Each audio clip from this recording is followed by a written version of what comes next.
everybody. Welcome back to Shannon's Lumber Industry Update. This is episode 14. Today, well, we might get a little political, we might get a little controversial because we're talking tariffs and we're talking global warming or deforestation or ecological lumber related stuff. Should be interesting, maybe a little controversial, but heck, why not? First, I do want to say thank you to my new patrons. They sponsored the show over at patreon.com/lumberupdate. Thank you to Brian, John, Crow Hollow Woodworks, and to Sydney. Thank you, everybody. We are getting very close to our first milestone goal. YouTube channel is coming. God help us all. So anyway, I wanted to start this week with some feedback. In last episode, we kind of focused on plywood.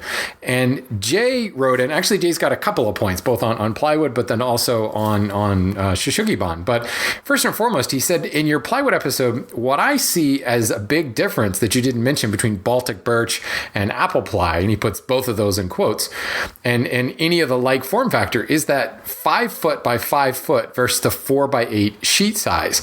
This has ramifications if you need more than 5 feet and never need the extra foot for efficiency's sake. This is a good point, Jay. There are manufacturers that are making non 4 by 8, 5 foot wide, 5 by 5, but this is actually becoming more and more common.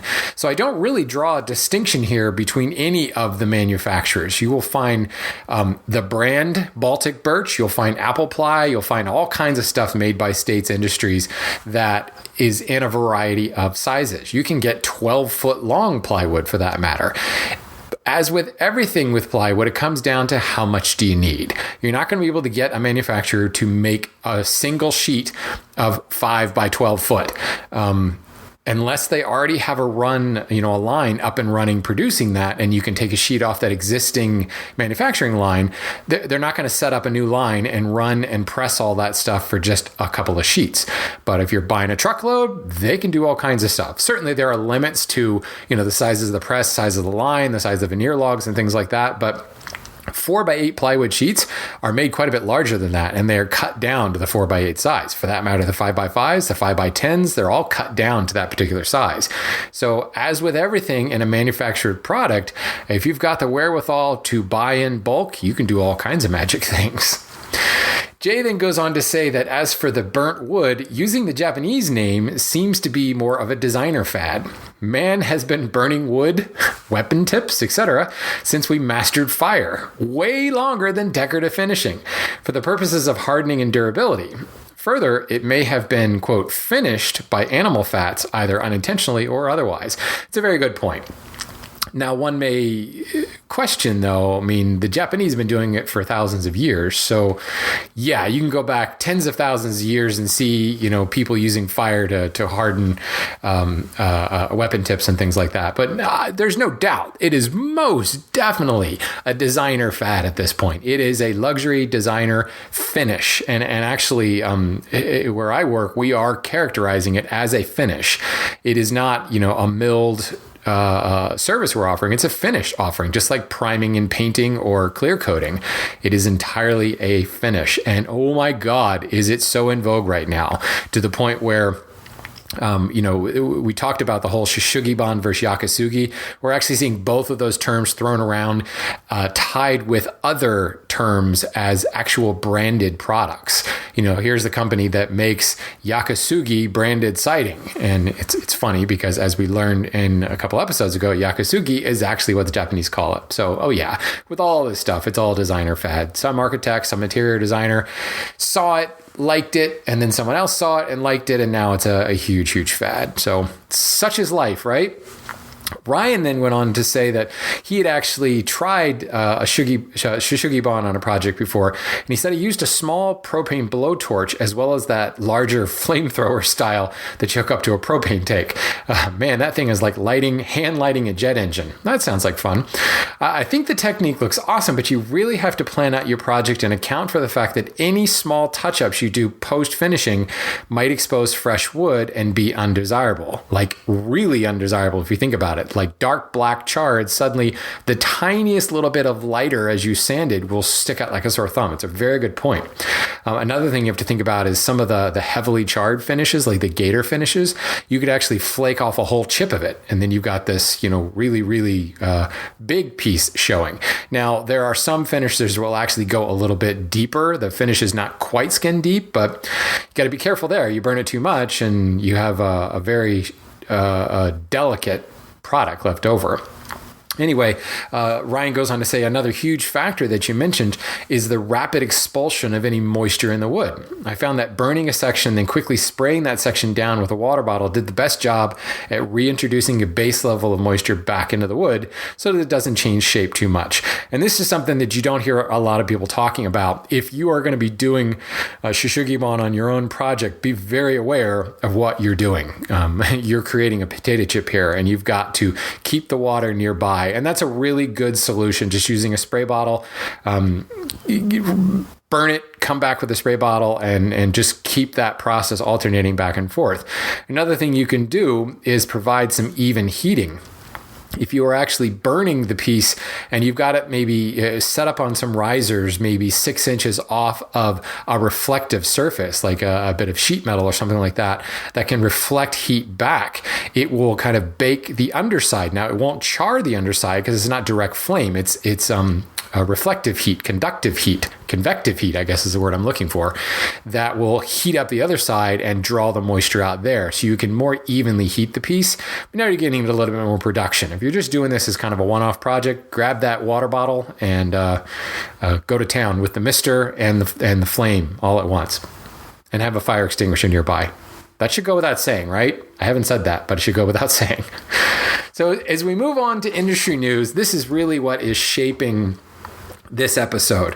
I had a couple people who sent me some articles, and I had a couple people who asked questions that all fall in the same line. So we're going to kind of blur the line between industry news, submitted articles, and some email questions that have been sent in. So first, I want to start with something. This has actually been in the news a fair amount over the last couple of years. Omar actually sent me a link to a New York Times article that talks about building more wooden buildings, specifically tall wooden buildings. The technology we have with cross timber laminations with LVLs to allow us to create wooden beams that, 20, 30, 40 feet long, that are structurally sound and have similar properties in building as one would find with steel. Combine that with the fact that there are massive tariffs on steel right now, and it's gotten very, very expensive to build steel construction buildings. So now there's this thought of, well, why don't we use wood more? Wood is renewable. Wood does actually grow on trees. And, then there's the whole environmental side of things, the carbon sequestration that comes from, the carbon is sequestered inside the wood in the buildings that you're building. And ideally, if you are using more wood to build some of these taller 5-6 story buildings, you're going to be cutting down more trees. And you may think, well, that's bad, right? Taking down more forests. But if we are managing those forests and replanting those trees, then you've got younger trees that are aggressively sequestering carbon and pulling it back out of the atmosphere. So it could be, a big global kind of circle idea.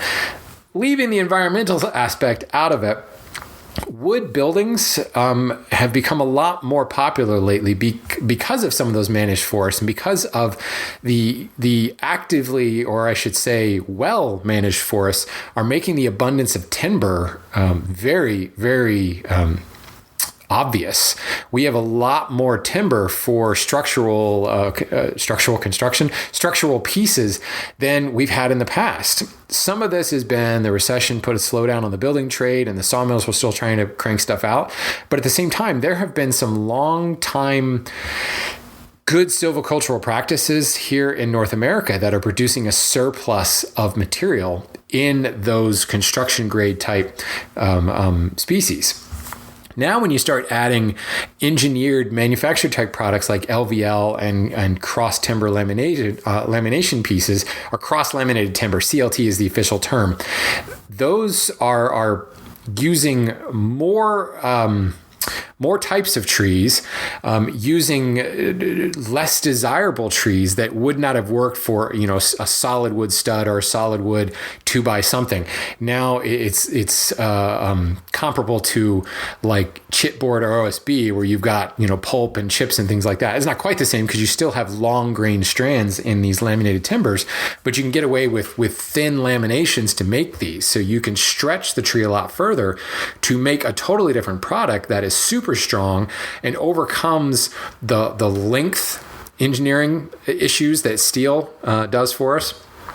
And it's all wood, and you can get them from FSC forests, so you can qualify for LEED points if you're concerned about, LEED's gold or platinum in your building structure and things like that. There's a lot of pluses to this, and we're seeing more and more where these buildings are being done, certainly across the globe, but a lot more in North America lately, to the point now that there is a CLT plant that has opened in Washington State, and there's one that's supposed to be opened up in Maine sometime in 2020, I think. I could be wrong on that date, but this is something that we need to keep an eye on. I mean, where I work at J. Gibson McIlvaine, we've actually been seeing some increase for stuff like this. Not quite the same LVL, but certainly using Douglas fir, cladding in another species, and then using engineered beams like LVL and cladding it and veneering it in another species. So you've got this super, super long, giant, 15 by 15 beam that's 25 feet long, but it looks like Purple Heart because it was veneered in Purple Heart. And that's something that we're going to see more and more because it looks cool. It in many ways can be cheaper than the steel, and in many ways can meet the environmental concerns to make it a very viable product. So it's something to think about. What's interesting about this New York Times article is the author talked a lot about the case studies of where this is being used, how long it's been around. This is certainly not a new idea. I remember on Wood Talk a long time ago, I actually talked about some researchers in the University of Maryland who were talking about building wooden skyscrapers. And another instance where researchers in the University of Maryland as well had also found a way to make see-through wood. So essentially could make glass wood, where they removed all the lignin, and you have this transparent wood that could be used for windows and greater light, which again goes into the whole LEED's green building idea. So there's a lot being done with wood. People are recognizing how renewable, how sustainable, how environmentally friendly wood is, and it's making a big, big comeback in more than just residential stick frame construction. So the author here, I joke because I can hear the conversation. The New York Times author submits this to his editor, and the editor's like, "You can't write about using more wood in buildings. People are going to scream deforestation." So the author went back to his desk and quickly did some research, pulled some stuff together, and like the whole second half of this article is talking about how well-managed forests actually will sequester more carbon because of the fact that as a tree is growing, it's pulling in more carbon. When a tree gets fully mature and you've got a lot of heartwood, there's not as much carbon being sequestered. So there was a lot of talk of, if we're going through this well-managed forest idea where we're not expecting to have a forest that's standing for 40, 50, 100 years. It's more of a 10 to 20 year cycle where you are planting these trees, and either you are managing them as a hardwood forest and you're taking down cedar trees, or feeder trees, not cedar trees, or you're managing as a softwood forest, where the best solution there is to clear cut. Because of the way softwoods like to grow, you let them grow for 10, 15 years, you clear cut the thing and you start over, and you're sequestering all that carbon from the atmosphere while that stand of trees is growing. You cut them down, you plant more, and you sequester more carbon as it continues to grow again. So there's some real environmental impacts in a positive way on well-managed forests. And the thought is that if we had a lot more demand for wood in more than just residential stick frame, we would have a lot more reason to have well-managed forests, which in the turn could be a boon for the environment. So whether or not, all that math works out and it all comes together, certainly when you look at each individual element in there, when you look at the environmental studies on well-managed forests, and when you look at the idea of using wood for making taller buildings, it all seems like a pretty good idea. And it's something particularly interesting, worth looking at and paying attention to in the coming years. So this led me to an article that was submitted by a couple people and actually came across my desk at work independently. And you find it in a couple of different places. I'm going to actually look at the article in Scientific American. But it was a study that was done in, was it Germany? No, Zurich in Switzerland. And it was done by a group that is looking at solutions to global warming, natural biological solutions to global warming. And they discovered, this is going to sound kind of, head slap obvious at first, but they discovered if we planted more trees, it would be good for the environment. At face value, it's like, duh, yeah. But they went one step further and they figured out how many more trees we need to plant and where we should plant them. So they figured out that if we planted just under 1 billion hectares, 0.9 billion hectares of forest, when that forest grew up, it would sequester enough carbon from the atmosphere to offset all of the carbon put into the atmosphere by man since the Industrial Revolution. Basically, all of the problems would be fixed by 1 billion hectares of forest. It's like, okay, well, you got 1 billion hectares of forest? Well, guess what? We do. I'm trying to find the number here. I want to say 3.64 billion hectares are available, or is it 6.34? Oh, I don't know. It's more than twice the amount we need. I can say that. And I apologize, I don't have the number right in front of me. I'm scrolling through this article right now, and it's not immediately jumping out at me. But the gist of the story is there is a lot more available land than what we actually need. And available is defined as, they didn't say, okay, well, you're going to tear down Philadelphia. Sorry, Philadelphia, you're gone now. You're going to be forest. No. You can't do that. What they said is it would be areas that wouldn't affect cities or wouldn't affect daily human life. In other words, land that was already open. And they started looking at the map, and there's huge swaths of it in like the boreal forest area of Siberia. There's something like 73% of that space could actually be taken up from Siberia. 63% of that could actually be done in North America and up in the Canadian Shield. So there's actually space, in South America as well. There's quite a bit of room that wouldn't affect something already there. You're not going to tear something down or in order to plant these trees. Moreover, environmentally, it would support it. So certainly there's lots of open land in the Sahara and Sub-Sahara, but these trees aren't going to grow there. So they looked at all of that and figured out, it's not like this is a pipe dream. This is something that could happen. Now, somebody's got to plant 1 billion hectares of forest, but if you did, the carbon issues could be gone. So this backs up kind of what we're talking about in the previous issue of using wood to build more buildings. Because if we had more well-managed forests, we would maybe, and this is where things get political and controversial, maybe we could start talking about reversing some of the global warming stuff that's going on. I'm going to go totally editorial and agnostic here and say, if you believe in global warming. If you don't believe in global warming, then you're laughing at me at this point. I don't want to open that can of worms right now. This is a lumber podcast. But it's kind of encouraging when I realize 1 billion hectares is a lot.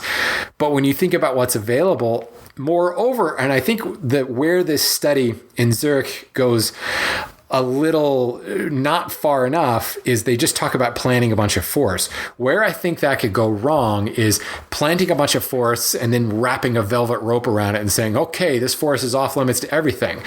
If it were a managed forest, and when I say managed, as I said before, I'm not just talking about clear-cutting forests. I'm talking about land that could be public recreation, but it also could be harvested from time to time. And harvesting doesn't always mean clear-cutting. Sometimes it does. Sometimes it's the best thing for that particular land.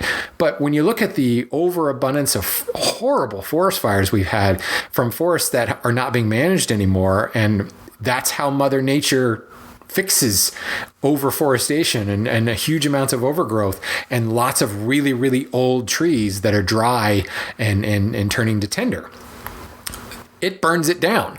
So if you have a managed forest and you're harvesting out the older trees and you're dealing with the undergrowth and you're pruning the trees for a specific purpose, say you're growing a hardwood for a lumber forest, so you're going to be pruning that undergrowth to try to get rid of the knots and things in the board, and you're going to end up with a much less fire risk forest that its full intention is parts of it or all of it are to be cut down and replanted. And then again, every time you replant something and that tree is growing, it's sucking more carbon out of the atmosphere.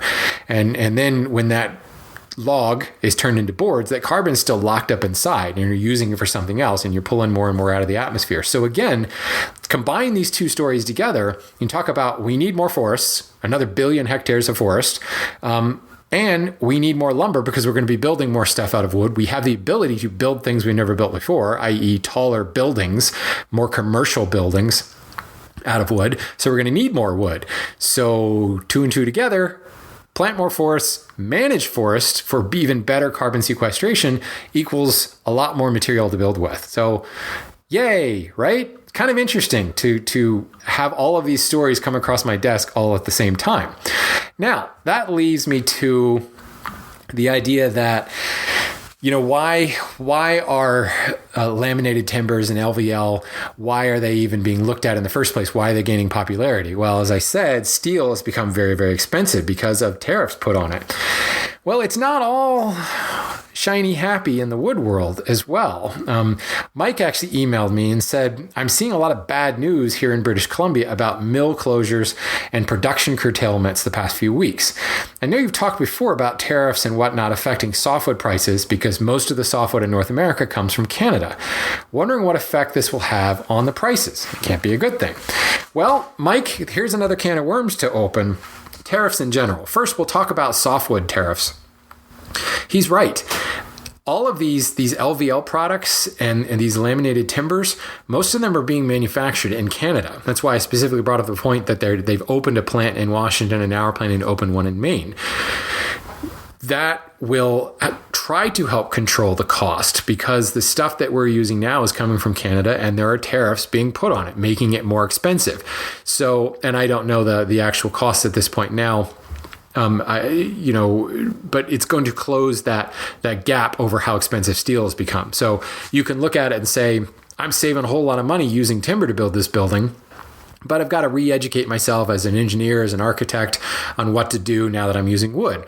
Or the price gap isn't that big of a deal with steel. I'm going to stick with steel. Yes, it's going to be more expensive, but I don't have to retool, re-educate myself on how to do things. And the construction trade is notoriously stubborn. If they find something that works, they're going to stick to it.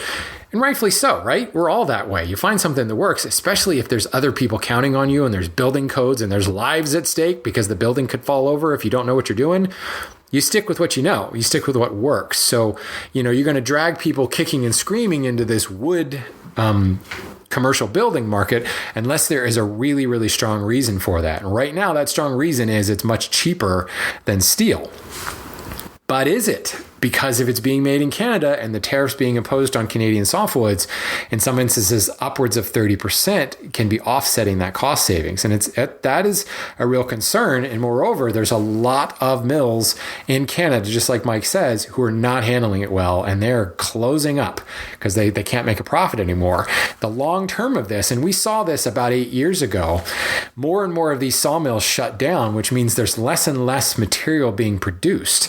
And I want to say it was probably 2011, we had a massive shortage on just some of the regular domestics, the poplars and red oaks and things like that, because the mills weren't able to make any money.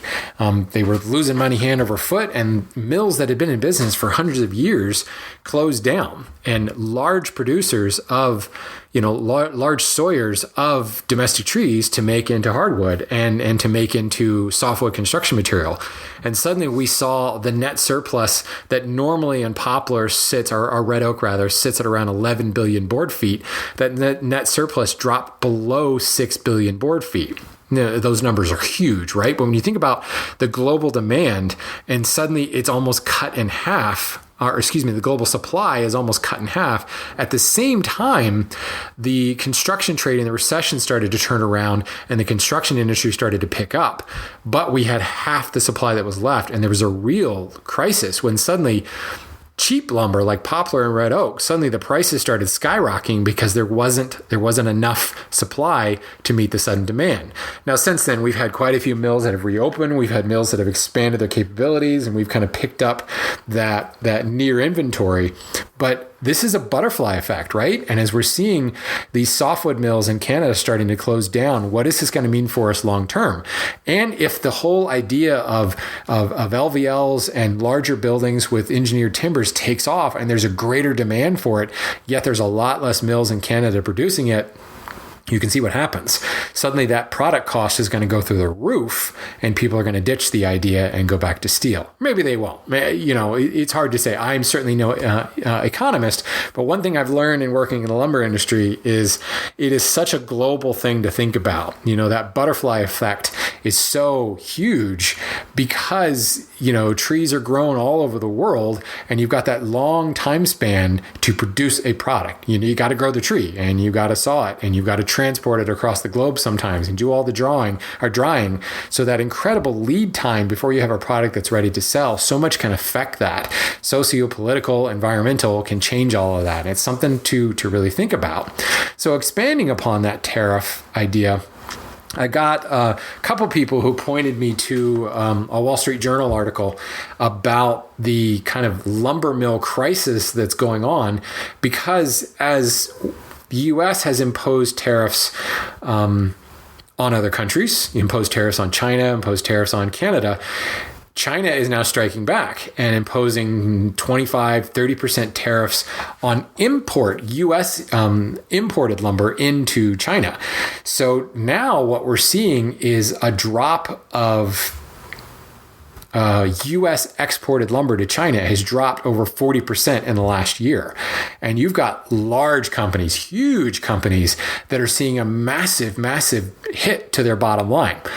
And, they have really been relying heavily on China because China's been buying lumber like crazy. The slowdown of the Chinese economy plus those additional tariffs, 40% reduction is a huge deal. So now the same thing's happening and we're seeing sawmills closing their doors. We're seeing exporters closing the doors. We're seeing sawmills that have been around for several hundred years, laying off more than half their staff, shutting down facilities left and right. And that's terrible, right? It's terrible to see the loss of jobs. It's terrible to see those companies not doing well. But let's go back to that long-term thinking. If half of their staff is gone, if they've shut down half of their facilities, that means at least half of their production is gone as well. So as demand continues to increase, but the supply is not there, you're going to see a real issue in all of this. These tariffs are affecting a lot of people. The entire lumber industry is really, really hurting under this, which is always interesting because tariffs are like meant to spark local growth, to support U.S. companies or to support Chinese companies in the interest of the Chinese government. And it just ends up hurting everybody. I don't really have a stance politically on this because I'm just not well informed enough to know all the other economics that go around behind it. But day in and day out and talking to sawmill owners, customers that we've worked with for decades, they're hurting because of this. And it's really something that we've got to look out for as the tariff war keeps going. Well, somebody in that Wall Street Journal article said it well. He said, we feel like we're stuck in a much larger chess match. There's these global powers that are, bickering with one another essentially and levying tariffs on one another. And the guys down in the trenches whose products are being affected by that really are just hurting and really have no say on things. So that's particularly scary. And it's something that you're going to kind of pay close attention to. So kind of in another realm, but a little related, Adam wrote in and said that there are articles suggesting that the non-invasive species of the Empress tree, Palawina, Kiri, however you want to put it, the Empress trees, they are the best species for carbon sequestration. They have a 10-year harvesting and respawning cycle. So it doesn't seem like this particular species, the Empress tree specifically, if you've ever seen it, it's got a pink flower and the ends of the branches kind of turn up and it presents this almost cone-shaped flower. It's a very ornamental looking tree. Anybody in the East Coast and Mid-Atlantic regions ever been to Longwood Gardens? They're covered with Empress trees. Drive up and down 95 corridor along the East Coast, and you're going to see Empress trees everywhere. So it's not a particularly good tree for hardwood use, but it's really, really good for carbon sequestration. So he wonders what my opinion on the carbon capture of using Empress trees. Well, at face value, and this goes back to what I'm talking about with well-managed forests. At face value, it seems like a good idea, right? I mean, Palowina grows really, really fast. That's why the density is so low. So as it grows fast, it's sucking carbon in left and right, which explains why it's qualified the best. And I don't know what his source is for saying the best, but that's why it's so good at it, because it grows super fast. It's one of the other reasons that softwoods are good at carbon sequestration, because they grow really fast. But he's talking about a 10-year harvesting and respawning cycle. If it's not being used for hardwood, what's it being harvested for? Is it just being chipped and turned into mulch? One has to ask, before you can say, is this a good option for carbon sequestration? What is it actually being harvested for? And will that locked up carbon just be released somewhere else? If it's being harvested and turned into pellets for wood stoves, guess what happens when you burn pellets? It releases all that carbon back into the atmosphere. So you have to ask yourself, is the shorter harvest and respawn cycle, is that offset by what it could be used for? If it's not good to be used as a hardwood, or not good to be used for a building material or something long term, you have to question that. The key here, regardless of the species, is that the forest is being managed appropriately, and you're not just leaving it alone and letting it grow and saying that's off limits, you can't touch it because it's carbon sequestering right now, because unmanaged forests get out of control and unmanaged forests catch on fire, or unmanaged forests produce no investment, produce no revenue. And over time, say, in a perfect world, say we get a handle on this whole climate change thing. We got that covered. No big deal. And 50, 60, 100 years from now, somebody's like, all right, that's not a big deal anymore. I'm going to go cut down that forest and put a strip mall there, or whatever the 100 years in the future version of a strip mall is. And we start repeating history because we got so many trees now, we don't have any environmental problems. We're just going to start cutting them down again. So that you could end up repeating the cycle all over again. But if you have a well-managed forest, whether it's government land that's leased out to lumber companies, or it's owned by a private lumber company, if that is your land that's producing your product, you're going to take care of that land.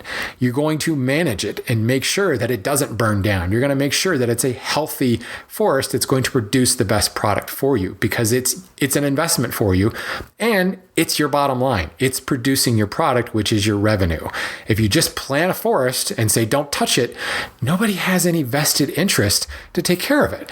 Granted, if we're all noble, we all have a vested interest. It's care for our planet, right? That's nice. Everybody smile and say cheese for the camera.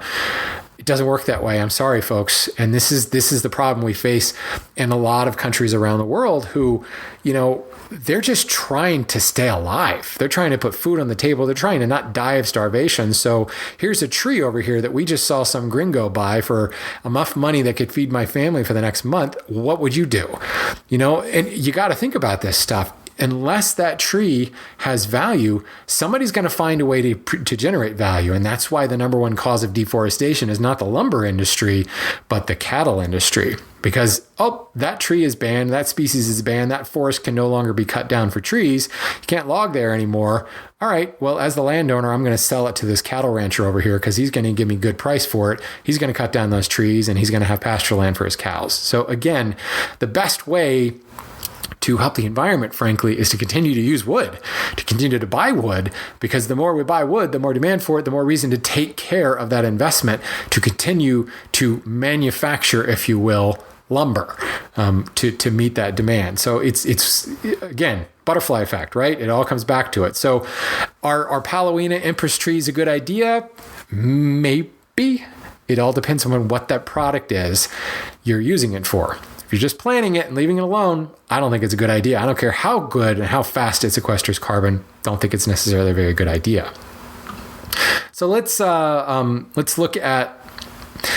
talk totally different direction. Let's get away from the politics. Paul sent me a question. He said, I've seen a local urban miller that is pushing, quote, thermally modified lumber. Is this just lumber that was in the kiln too long? Or is this a product that has actually some merits to it? So, thermally modified lumber, formerly that's known as torrefied wood. The torrefaction process is what it's called when you actually bake or thermally modify lumber. Woodworkers out there, hand tool users are going to be familiar with Lee Valley Veritas and their chisels that have baked maple handles. That's the torrefied wood that we're talking about. The torrefaction process, at its base value, it's putting wood in an oven, raising that temperature up above 350 degrees Fahrenheit, 180 C, and removing the oxygen. Because you turn the heat up that much, you could ignite the wood and burn it. So if you pull the oxygen out of the chamber, you're not going to burn it. And what happens is you bake that lumber and you actually cook out the extractives, the resins and things like that, and you really chemically modify the structure. In many ways, it's almost like creating a crystalline lattice. Instead of the typical arrangement of wood fibers, you're creating this crystalline structure. And really, I should be putting crystalline in air quotes because it's not quite the same. I took mineralogy. In fact, I was Mineralogist of the Year. I got an award for that way back in 19 something. So it's not definitely a crystal lattice, but you could kind of, close one eye, have 7 shots and compare it to a crystal lattice. The idea is that it chemically modifies the wood structure so that the wood becomes hyperstable. It still moves very little, but it also becomes more of an isotropic material instead of the anisotropic material of wood where it moves more in the tangential direction than it does in the radial direction. It moves isometrically, kind of the same in all directions, but really that's even almost negligible because it moves so very little. So it's a very stable product. It is a harder product. It is also a weather resistant, if not weatherproof product. Talk about kiln drying wood. I've talked about this in the past where once you harden those fibers, it sheds water or it won't absorb water quite as fast. Using the analogy of the dry creek bed where the water just shoots down the dry creek bed and it doesn't soak into the ground because the earth is baked and hard and it's not going to absorb that water. Thermally modified wood takes it to the extreme where it just doesn't soak in anything. If you've ever burnished the surface of wood and then tried to apply finish like a penetrating oil into it, and you've seen that the oil doesn't soak into the area that's been burnished, it's the same idea to some effect. I mean, burnishing is really caused by friction, right? Friction and pressure. So thermally modified lumber, torrefied lumber, at its base is cranking the heat up and removing the oxygen. Now, over time, there's been quite a few different processes that have been patented, and every company seems to have their own technology, their own way of doing this, and of course, they all say we do it the best. Some of it is the introduction of steam to control the process, very much like a steam kiln does to kind of control the environment. So I think, like, if you go to a Wikipedia article on torrefied wood, I think you're going to find 6 or 7 different processes that are laid out and how they do what they do. But they all end up with the same end result of a very stable, harder, weather, resistant exterior type wood. This works for a lot of different products, and the process you choose may have a lot to do with what product you're using. Are you using softwood or using hardwood? There's a particular torrefied process that works really well for denser hardwoods, and there's one that works for more of the less dense hardwoods like poplar and cherry. But you can make torrefied maple. You can make torrefied oak, and those are certainly a lot more dense than poplar and cherry. But you also can torrefy softwoods. The problem with softwoods is they don't have a pore structure. They have that tracheate structure, and if you're not careful, they can turn to a sloppy, gooey, pulpy mess. So it requires a different torrefied process to do it. It's an interesting process. We're seeing it pop up more and more, and what you're seeing it used mostly is the exterior exterior door and window. Well, you can have interior doors. I suppose you can have interior windows as well, but the exterior companies making doors and windows that need something that's weather resistant and hyper stable. Now, torrefied wood certainly becomes a lot more expensive, so it becomes more of a luxury product. And when you find, thermowood products and things like that, certainly there's a price tag that goes with it, but you're talking about a very, very durable product that's going to last you a very, very long time and is very dimensionally stable. So it's an interesting product. It's been around a while. It's certainly nothing new. Like I said, the construction trade is very stubborn. We at McIlvaine have kind of played with the idea and looked at it and kind of walked away from it because there's other companies that already kind of have it in the bag. And if we had a client that wanted it, we would essentially contact them and work through companies that kind of know what they're doing with it. There's just not a huge enough market to say, let's get into that. So yeah, take a look at it. You're going to see it pop up more and more at your local lumber yards as well. So I get a lot of questions. Maybe it's old Wood Talk listeners that just miss Matt Cremona because I get a lot of questions about people who have a chainsaw mill or a bandsaw mill or have bought some land and are thinking about harvesting their trees. And they start coming to me when they realize that, hey, we have a lot of trees here and I've now sawn up a bunch of these trees and I don't need any more lumber. So can I start selling it? So I've gotten a few emails over time and I just wanted to address a couple of them. Elliot wrote in and said that I've bought several acres of forest onto which I'll be building my dream home. Being influenced by Matt Cremona, see, there we go. I would like to take the, quote, nice trees that have to be felled for the house site and turn them into lumber.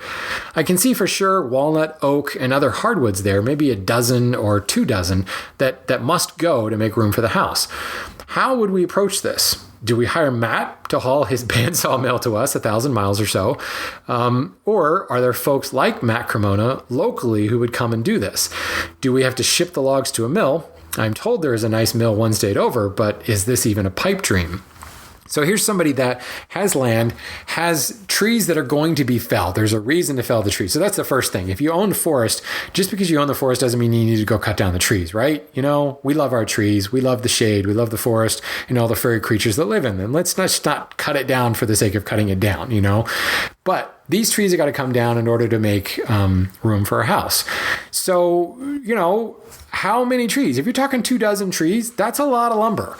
So the first thing you have to ask yourself is, yes, there are people that have mobile sawmills. I've always been told that you can have some good luck going to woodmiser.com because they have a Woodmiser owner directory.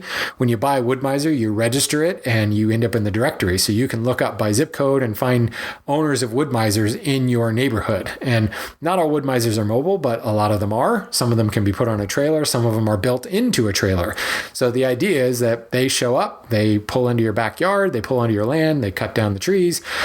Some of them may cut down the trees. Some of them may require the trees already to be down. That would just be, you would have to talk to those guys to find out. But most definitely, there are mobile sawmills.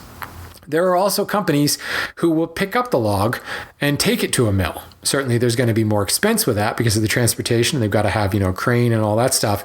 But this is absolutely possible. Even if it's just going to the next mill over, if there is a sawmill, they have some way to move logs, obviously. So they will probably have a service that they will come and pick up the log. You just have to ask. Obviously, everything comes with a price, right? So you have to look at a couple of different solutions to figure out how to do that. But I know lots of people who have had trees on their property felled and milled into lumber. But you also have to ask yourself, what am I going to do with this lumber? Not what furniture am I going to build with it, but when I have all of these turned into boards, they're going to need to be stacked and stickered and covered to dry for some time. So you've got to make sure you've got a place for that. And, watch any of Matt's videos on his YouTube channel. It needs to be a nice level spot. Otherwise, all your lumber is going to dry crooked. It needs to be a spot that can stay there for quite some time. And you've got to be aware of things like mold and boring insects and pay attention to all that stuff. So it's not just something where, like a Ronco rotisserie where you just set it and forget it. You got to pay attention to this stuff and monitor the wood and make sure that it's not being infested by something and make sure that it's drying appropriately. And when it is dry, what are you going to do with it? Do you have a lumber shed that you can move it out of the elements, that you can set it aside? There's a lot to think about here, especially in an instance where you're going to be cutting down possibly 24 trees all at the same time. So what I would recommend is certainly you want to do your research to find somebody that actually can help you saw it into boards. But what I recommend is, how many logs do you want to saw right now? Because you go to any sawmill and the first thing you'll see is the log yard, just stacks and stacks of logs just hanging out in the back of the property. And many of them have been there for a long, long time. A log will be okay, by itself. It's not going to rot away. I mean, certainly it will, but it takes a very, very long time while the bark's still on the log. So a log can sit in log form for quite some time, as long as you don't mind that you got a pile of logs sitting over there.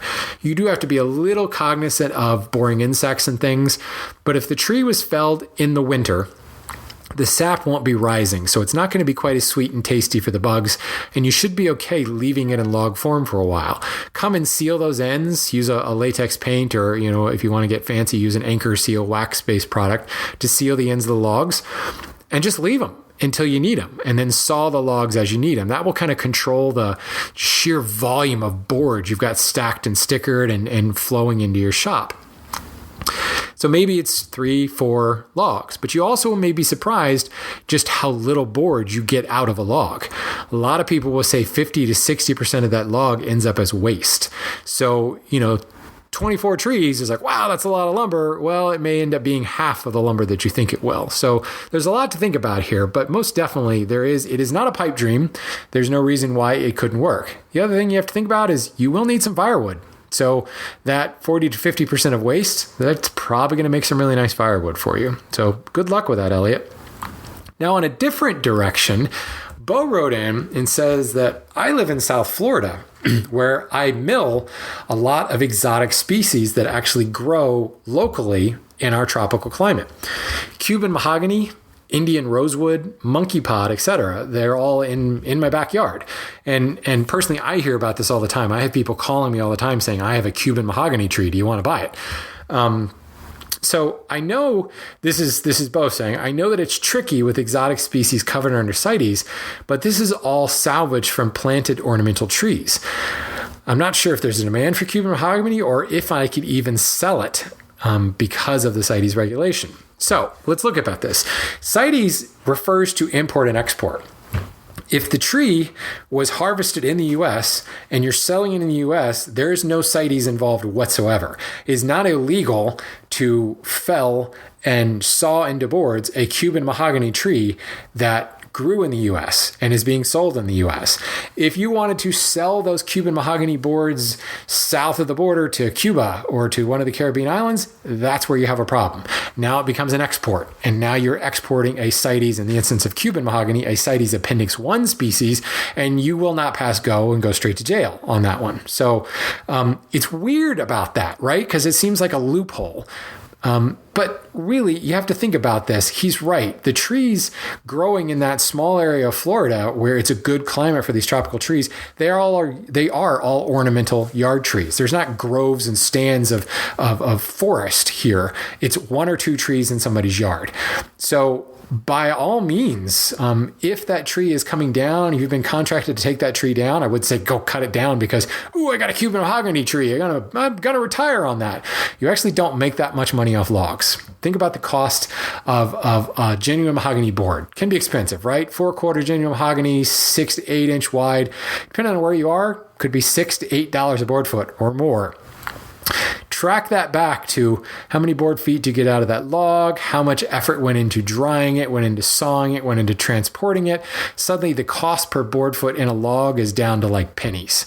So, how many board feet are in that log? Maybe 50 board feet times 3 cents a board foot. It's like, oh man, there goes my retirement, man. I was going to retire on that Cuban mahogany log. So it doesn't quite work that way. They're not lottery tickets, folks. Or maybe they are lottery tickets, because half the lottery tickets you scratch off don't win, right? So, you don't want to just cut it down because it's valuable. But, in the urban logging tree service type world, you're going to see these rosewoods and mahoganies coming down in the tropical climates of Florida. I absolutely think you should saw them for boards, and I absolutely think there is a market for them. It's into the hobbyist market. Go on eBay and look at lumber on eBay, and you will find lots of instances of exotic woods being sold. I remember when I first got started in wood turning and I was looking for weird species, I bought all my stuff on eBay. Now, this was 12, 15 years ago, maybe. So times have changed, certainly in eBay, but there are certainly markets for it. You also will find small retail lumber yards that sell this type of stuff who would probably be very interested in buying it from you. They might even buy the log from you, but that's probably what they'll try to do because they're trying to save money by doing the sawing themselves. But Bo, there is absolutely a market for Cuban mahogany. There's absolutely a market for the rosewoods. It's not a large commercial market, but you don't have a large commercial volume of trees that you're dealing with. So I absolutely would do it. I would reach out to your local woodworking guilds. I would reach out to any of the local retail lumber yards and say, this is what I got. Are you interested? So yeah, definitely go for it. So there we go, folks. That's another episode in the bag. It's kind of a scattered one, a little bit of an editorial one. There's a lot more information we can talk about proper forestry practices and how tariffs are affecting a lot of things. But the key that I want you to take away from this is the political, the economic, the environmental, the sociological, all of those things come together and they all interact with one another and affect the cost of our lumber and affect our environment. And it's all stuff that you need to think about as a user of wood, as a lover of trees and a lover of shade and a citizen of this planet. It's all important to think about. But I think, and I know that I'm biased because I work for a lumber company and this is a lumber podcast, I think the more wood we use, the happier we're all going to be and the better the environment's going to be on the planet. Maybe that's a controversial thing, but I firmly believe in that report that says if we plant more trees, we could fix global warming. And you know what? The science supports it. So go plant a tree, manage that tree, and then plant another one when you got it down. Go buy some wood, everybody. We'll see you on the next episode.